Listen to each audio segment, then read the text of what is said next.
This joystick is used in a lot of agricultural applications. I've seen it used with Westendorf, Koyker, and Quickie loaders, Alamo mowers, Tim tractors, and more. What's neat about this joystick is you can switch out any of the pieces that break.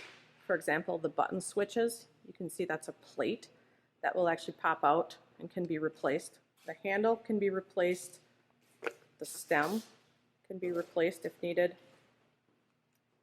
If you pull up the rubber boot here, you can see the internal components. There's the triangle, which can be replaced, and then the pin, which can be replaced. Cables, which aren't shown here, can be replaced also. This box can be replaced. When you pull the rubber boot down, you can see that the stem is perfectly straight. It is perfectly straight all the way down to the base, and of course that's hidden under the rubber boot. But this is the style with a straight stem that you're going to most often see used in most applications, where it's just straight from top to bottom.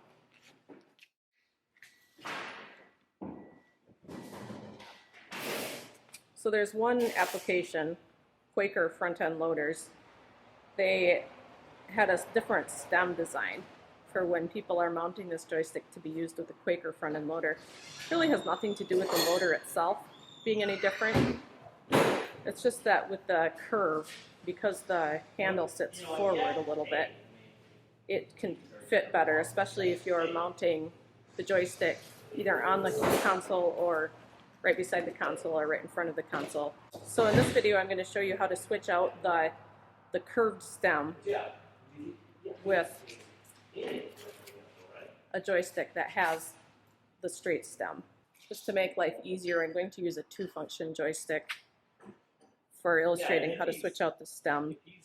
The only difference here is that it doesn't have the buttons in the panel. The panel is just blank. So the first thing you'll want to do for switching out the stem is pull up the rubber boot.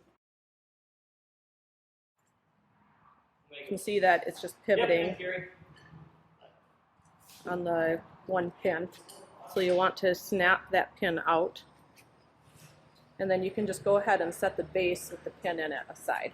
See that the rubber boot is still on there, which is kind of a problem for removing this aluminum piece. We call this the joint.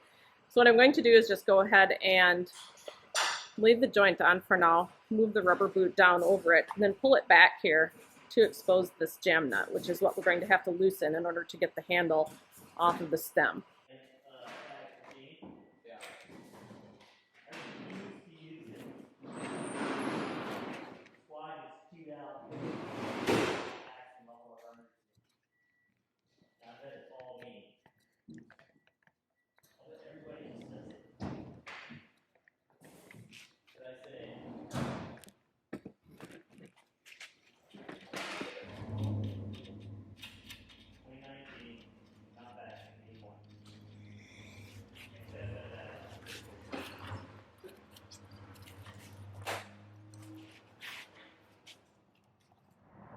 The rubber boot easily slides off, and that leaves the straight stem exposed. So I'm going to be using the aluminum pads to prevent damaging this, which is also aluminum and therefore quite soft.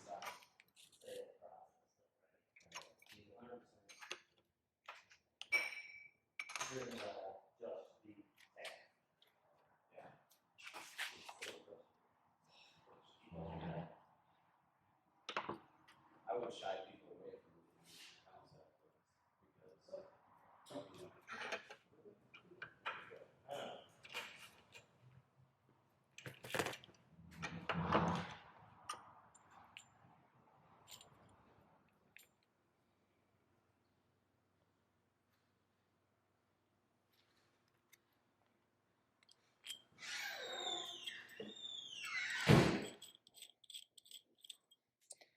So the straight stem we're going to set aside. We don't need that anymore.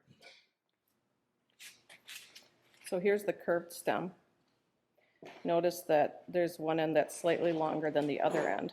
This end, the longer end, is the one going down into the base. The shorter end is the one going up into the handle. So now I'm going to put the triangle joint back on the base of the stem.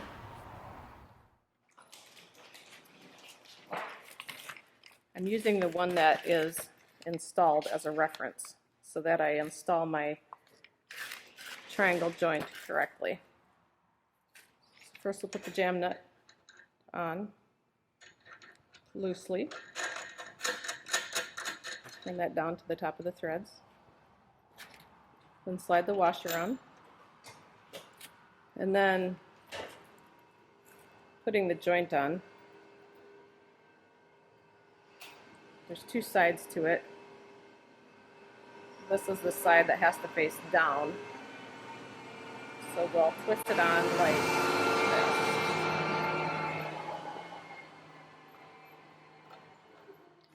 You don't want it pressed down as tight as you can against the top of the threads. Like if you twist it all the way down, then you want to turn it 2 turns back up so that it's flush. This bottom of the threads are flush with the aluminum. The next step is to make sure that the triangle is installed relative to the curve in the correct way. It's tricky to show on a video how exactly the curve looks relative to the joint, but I'll do my best here.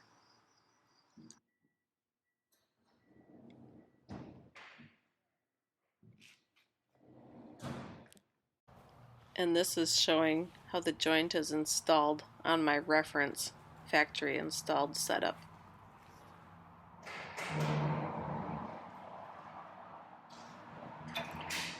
So once you tighten that jam nut up nice and snug, this will stay in place like it's supposed to.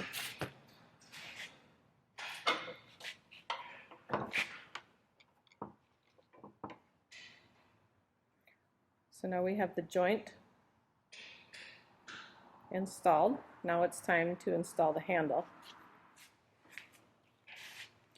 Here's one that's installed. You can see that the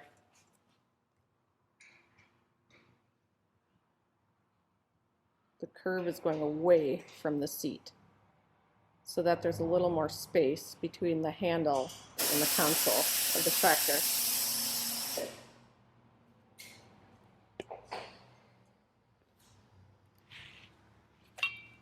So on our stem, we are going to want to have the handle facing forward from here.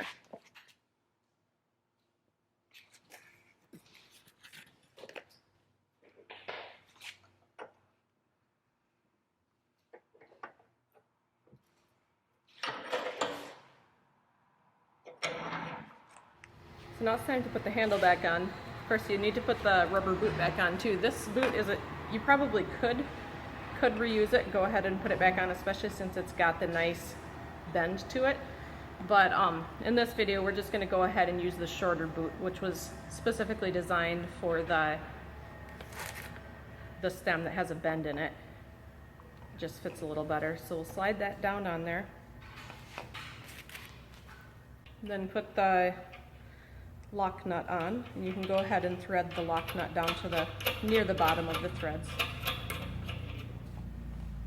And then you can go ahead and twist this on most of the way. You don't want to get it too tight down at the bottom of the threads because that won't give you any room to maneuver when it comes time to straightening it. And this is the tricky part, getting your handle to line up directly, straightly with that curve. You of course want the handle, you don't want the handle facing off to the side one way or the other. You want it straight forward. And so that can be a little bit tricky when it comes time to tightening up the jam nut.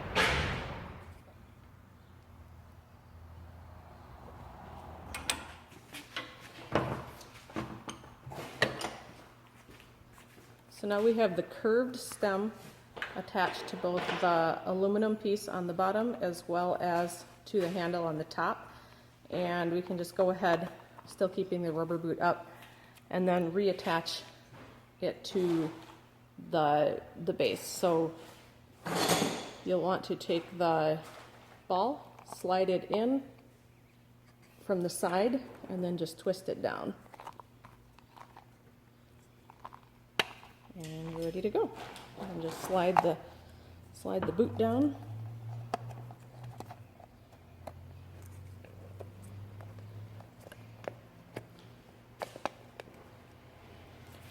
And the joystick is ready to go. The handle is facing forward. The It will be installed like this, and then you can just reach over and operate it like that. And then you've got a little bit more room here between the joystick handle and the console and everything that might be in the console of your tractor.